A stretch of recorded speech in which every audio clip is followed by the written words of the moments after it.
Saludos de regreso a Dialogando con Coopera. Gracias por escucharnos y por compartir nuestros episodios con sus familiares y amigos. Hoy nos acompaña el economista Heriberto Martínez Otero, que muchos no necesitarán presentación, pero como hay audiencia en otros países que no es Puerto Rico, pues Heriberto es un economista y está especializado en temas de política económica y política pública. Es profesor de la Facultad de Ciencias Sociales del Departamento de Economía de la UPR, recinto de Río Piedras, y por fin logramos la entrevista que tanto anhelábamos. Por fin nos acompaña y hoy con un propósito muy particular, y es que comparta su análisis del impacto económico en Puerto Rico, ¿verdad? Del conflicto bélico que actualmente sufre la Europa del Este y que tendrá impacto en todo el planeta. Particularmente me interesa que los amigos y amigas que nos escuchan en otros países de América Latina también consideren la perspectiva que nos comparte Heriberto y cuán cercana o lejana será ese impacto que tendrá en Puerto Rico del impacto que tendrá en los otros países de América Latina. Así que bienvenido Heriberto Martínez Otero y gracias por aceptar esta invitación. Saludos, Frances, saludos a todo el público que va a estar escuchando este podcast y de nuevo yo espero que ya podamos darle un poquito más de continuidad a hablar de estos temas económicos y desarrollar estos diálogos para que nos entiendan no solamente en Puerto Rico, sino a nivel de todo el público en América Latina. Qué bien, qué bien. Bueno, Puerto Rico tiene unas características muy particulares. Tenemos una relación colonial con Estados Unidos y el impacto que tendrá este conflicto bélico europeo no será igual que el resto de América Latina, pero será importante que América Latina también escuche cómo nosotros nos vamos a afectar y a lo mejor pensemos cómo América Latina puede apoyar procesos para Puerto Rico. Así que adelante, ¿qué tú crees de eso, Heriberto? Lo primero, Frances, para hacer un poquito de pedagogía, hay que explicar lo que acabas de mencionar del encaje territorial de Puerto Rico con respecto a los Estados Unidos. Puerto Rico no es un país soberano.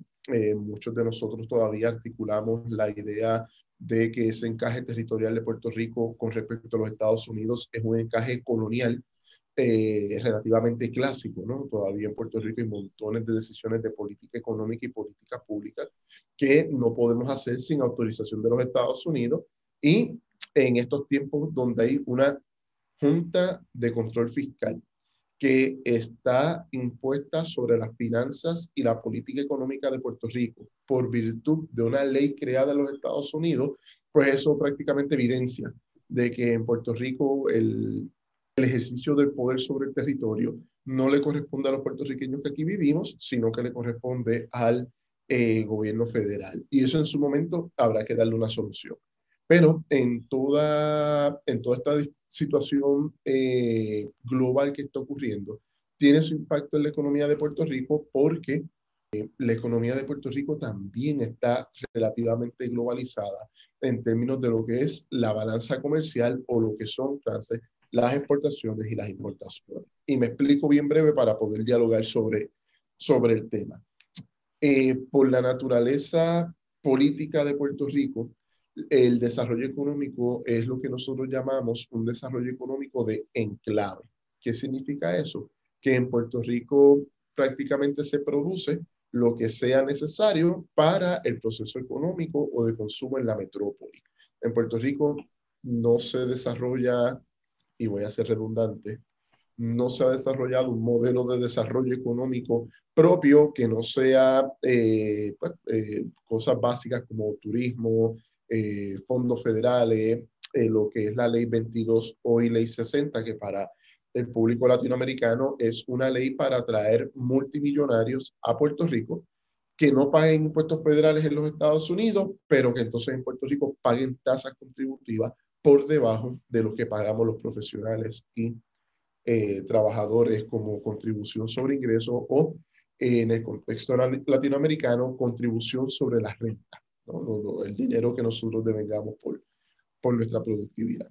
Para entrar en calor en el diálogo, Esta economía de Puerto Rico como la conocemos tiene que, dentro de ese encaje territorial, enfrentarse a las situaciones globales con las instituciones que tenemos disponibles. Y esos entornos globales últimamente tienden a ser un poco, por decirlo de alguna manera, inciertos. ¿Y a qué me refiero con eso? Tenemos la situación del COVID-19, es una situación que nosotros no controlábamos, que ningún país controlaba, pero que ciertamente tuvo impacto económico y obligó a los gobiernos a reaccionar relativamente rápido para de alguna manera, satisfacer las necesidades creadas en las familias para poder enfrentar la situación económica provocada por el COVID. Pero ahora tenemos otra situación sobre la cual tampoco tenemos control, que es el tema del conflicto bélico en Europa del Este, particularmente entre Rusia y Ucrania. Entonces, el público se pregunta, ¿y qué tendrá que ver Puerto Rico con respecto a eso? Pues te explico, Francis. A diferencia de la mayoría de nuestros hermanos, países hermanos latinoamericanos, Puerto Rico no es un gran productor de alimentos. En Puerto Rico, para poder subsistir, necesitamos, necesitamos importar gran parte de lo que consumimos en todas las facetas, pero la alimenticia que es la más importante porque sin alimentos no hay vida. Entonces, ese alimento llega en barcos, se tiene que almacenar en refrigeradores, se tiene que almacenar cuando llega a Puerto Rico en grandes almacenes. ¿A dónde quiero llegar con esto? Todo el proceso para traer alimentos a Puerto Rico y almacenarlos conlleva energía. En un país como Puerto Rico, que solamente el 4% de la energía es energía renovable.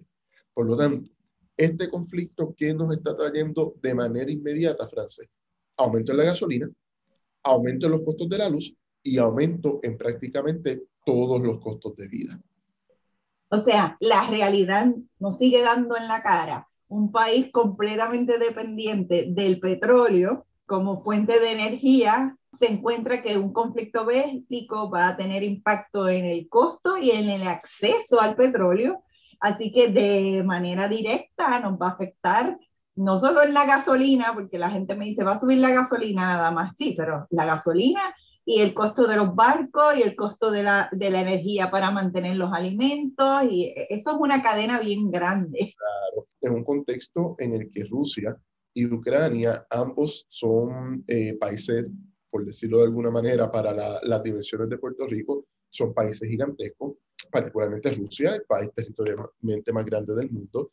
Ucrania es un país que ocupa también una dimensión sumamente amplia y ambos países son ricos en minerales, en combustibles, en petróleo y en lo que nosotros llamamos otros commodities, ¿no? Carbón, gas natural, etcétera. Por lo tanto, incertidumbre en el origen, en este caso Rusia y Ucrania, de la producción de todos estos combustibles, del gas, etcétera, tiene impacto en los mercados globales. Por lo tanto, el asunto fundamental aquí es que mientras el presidente de Rusia diga que va a continuar el conflicto porque no desea que la OTAN expanda su presencia en Europa del Este y Estados Unidos como país líder de los países occidentales diga que por propósitos de seguridad tiene que expandir esa frontera, esas dos posiciones son completamente antagónicas. Eso puede darle continuidad a la situación de conflicto y mientras el conflicto continúe la incertidumbre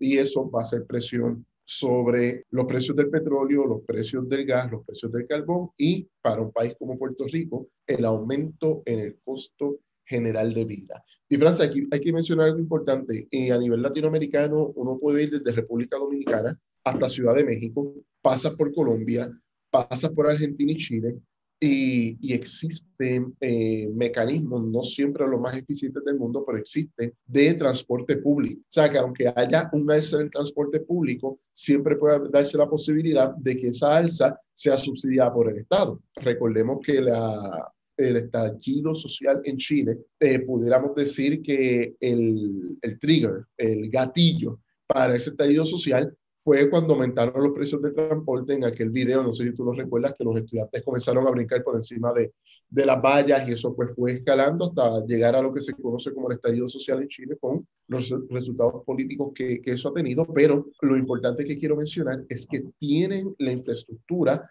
para la movilización de miles, por no decir millones de personas de sus hogares a sus trabajos. En Puerto Rico, y esto hay que decirlo fuera de nuestra frontera, tenemos un tren que no sirve para absolutamente nada, y el sistema de transporte público es prácticamente inexistente y solamente conecta muy pocas áreas de la capital, que es San Juan, y uno que otro pueblo adyacente, como pudiera ser Bayamón, Carolina o Caguas, ¿no? Pero no tenemos esa opción de decir, ok, Francia, pues voy a dejar el carro en mi casa y me voy en el transporte público. Otro dato importante que el público tiene que saber es que Puerto Rico, en el área metropolitana, alrededor de la capital, padece de lo que se llama desparrame urbano. Y en estos momentos, aunque pudiéramos decir que Frances y yo vivimos relativamente cerca, yo decirle a Frances, Frances, pues voy a llegar a tu casa, nos montamos en tu carro y me das ponga el trabajo y viceversa, no tendría sentido, porque de la distancia de mi apartamento a la casa de Frances es prácticamente la misma que de mi apartamento a mi trabajo. Por lo tanto, el problema es la congestión vehicular, no la distancia. El problema es el desparrame urbano y la falta de transporte público. Por lo tanto, en Puerto Rico, el que trabaja depende de un vehículo de motor, y ese vehículo de motor lleva gasolina. Todavía los carros eléctricos y los carros híbridos no se han convertido en la norma en Puerto Rico, así que estos procesos de incertidumbre en Europa del Este tienen impacto adverso sobre la vida cotidiana de los puertorriqueños. Y sobre todo de la vida de los puertorriqueños y puertorriqueñas trabajadores que su ingreso, ¿verdad?, es ínfimo para el costo de vida. El otro día hablaba con diferentes trabajadores, van viendo el aumento del costo de vida antes del conflicto bélico, porque en Puerto Rico ya por la pandemia ya se había visto un aumento, que entonces le aumentaron también, además de la gasolina que ha aumentado los costos del peaje, y en cierta manera me dicen, yo no sé, yo estoy evaluando si vale la pena yo seguir trabajando, porque no hay un beneficio final, porque se me va entre pagar el carro, pagar la gasolina, los peajes, lo que estoy ganando no me da para vivir, más el aumento en el costo de los alimentos. Así que de verdad tenemos en Puerto Rico una situación, sobre todo para la clase trabajadora, yo no sé cómo lo dicen los economistas, pero es la trabajadora que lo que recibe es un mínimo de salario, que eso no da para vivir. Claro, la inflación se está comiendo los salarios aceleradamente. Tú mencionaste un punto importante, y es que ya la inflación en Puerto Rico venía en escalada producto de la situación del COVID, ¿no? Que tenía dos componentes importantes, que además podemos segmentar cada uno. Uno por el lado de la oferta. ¿Por qué? Porque, como mencionaba ahorita, en Puerto Rico importamos el 85% de lo que consumimos.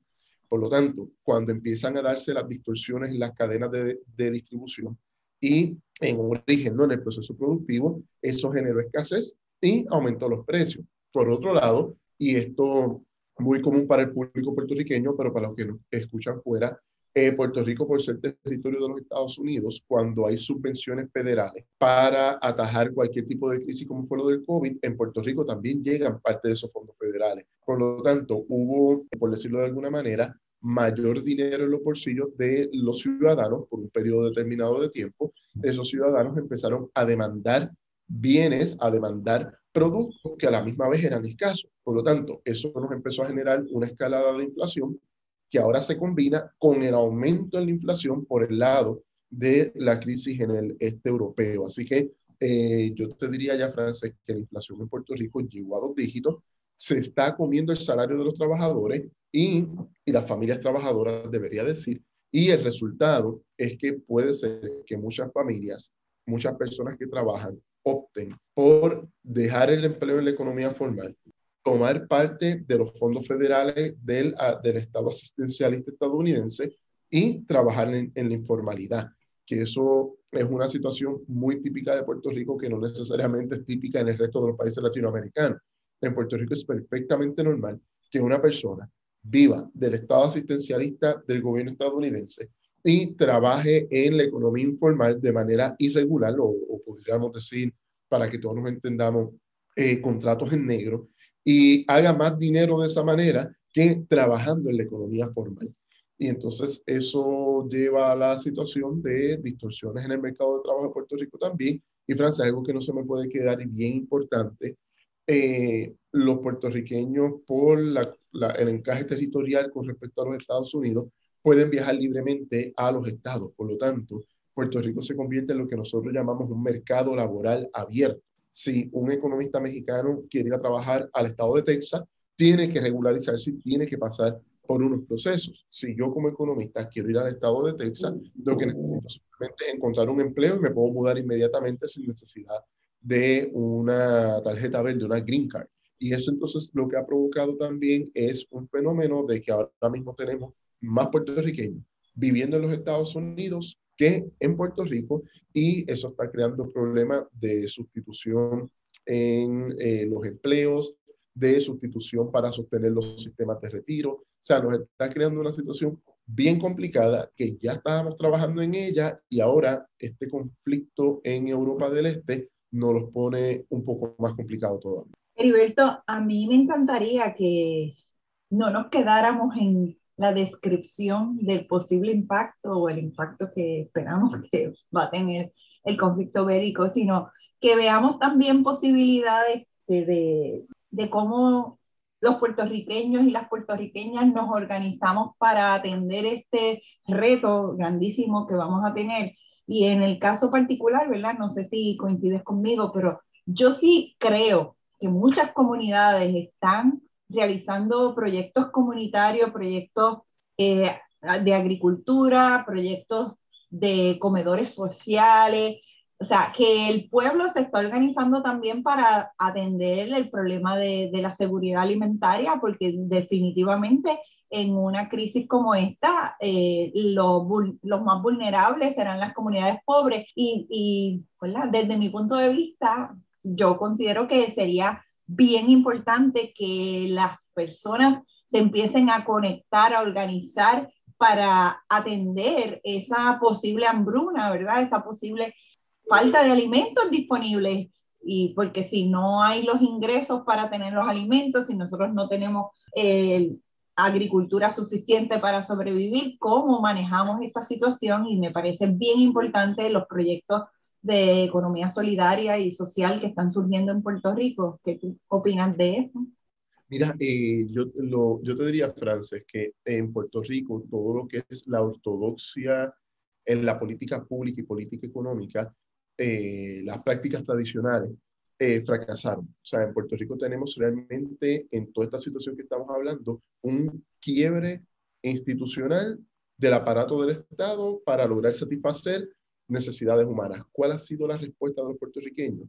Muchos han optado por irse fuera de Puerto Rico, pero los que nos hemos quedado hemos apostado por visiones más actualizadas de la economía y la política económica que están vinculados a lo que tú mencionas de la economía social y solidaria. Ya descubrimos que en Puerto Rico, si queremos invertir en una empresa agrícola para desarrollar alimentos, para que comamos los puertorriqueños aquí mismo, la posibilidad de fracaso es prácticamente 100%, prácticamente toda. ¿Por qué? Porque nadie presta riesgo, no hay viabilidad. Ahora, cuando esa misma empresa se organiza como cooperativa, distribuye los riesgos, logran acceso al financiamiento a través de otras cooperativas, otras instituciones financieras, y el fin no es el lucro o generar ganancias, sino generar un producto que satisfaga necesidades colectivas, entonces es que se están dando los resultados. Y tenemos múltiples ejemplos en Puerto Rico de cómo lo que tú mencionabas, esto, el Centro de Apoyo Mutuo en Caguas, los comedores sociales, de cómo se están organizando colectivos para poder satisfacer lo que es más importante, ¿no? Que es el hambre, pero también para satisfacer otros deseos y necesidades que hay en Puerto Rico y que la manera en que estamos logrando enfrentar la situación es de manera colectiva. Cuando uno hace un análisis de lo que está pasando, por ejemplo, en Puerto Rico, al igual que en Costa Rica, francés, tenemos una cooperativa que trabaja el tema de la industria de la leche. Y a través de esa cooperativa se ha llegado prácticamente a una autosuficiencia en leche UHT, ¿no? En leche, lo que llamamos en Puerto Rico la leche de cajita, que la puedes encontrar en todos los supermercados, todos los centros comerciales, también se está haciendo mantequilla, se está haciendo también ya helados, o sea, se están elaborando múltiples productos alimenticios de valor agregado desde una matriz productiva de las vaquerías en Puerto Rico, particularmente en la zona norte, y una empresa cooperativa que compra ese exceso de leche, lo hierve a altas temperaturas y puede generar otros derivados más allá de la leche también. Y yo creo que ese es el camino que se tiene que continuar y para nuestro público internacional y el público también en Puerto Rico, tenemos que saber de dónde venimos, ¿no? En Puerto Rico las lógicas neoliberales penetraron en el inconsciente colectivo de una manera muy acelerada y particularmente a mi generación, Frances, tú sabes que nos educaron bajo la premisa de que el éxito es cuánto tú puedas acumular por ti mismo, cuánto dinero tú puedas tener en el banco y pues lo demás no es importante, ¿no? Con el quiebre institucional del neoliberalismo en Puerto Rico y de las instituciones del Estado también, lo que estamos viendo es que hay otras formas de organizar todo el proceso productivo que generan bienestar, que generan bienes, que generan servicios, que generan satisfacción y que no necesariamente van de la mano de un lucro personal desembocado, ¿no? Y yo creo que por ahí es que estamos encontrando la ruta, pero todavía nos hace falta hacer mucha pedagogía y por eso es importante que dialoguemos, Frances, en estos podcasts y estos espacios sobre ese tema para insistir que el tema económico en Puerto Rico tiene solución, pero esa solución pasa por lo colectivo, lo cooperativo, lo comunitario y el que quiera venir a Puerto Rico pensando que bajo las lógicas tradicionales de la economía capitalista puede enriquecerse, pues, va a encontrar muchos escollos y muchas frustraciones. Pienso que ya Puerto Rico no es el lugar para eso. Bueno, con esa última postura, ¿verdad? O ese planteamiento, nos cerramos hoy el episodio de Dialogando con Coopera con Heriberto Martínez Otero. Gracias por ese inicio de reflexión, ¿verdad? Estamos abiertos y abiertas a conversaciones con otros invitados y con otros cooperativistas y miembros de la economía social y solidaria a continuar el diálogo. Así que gracias por acompañarnos, Heriberto, y a nuestra audiencia los esperamos y las esperamos en el próximo episodio de Dialogando con Coopera.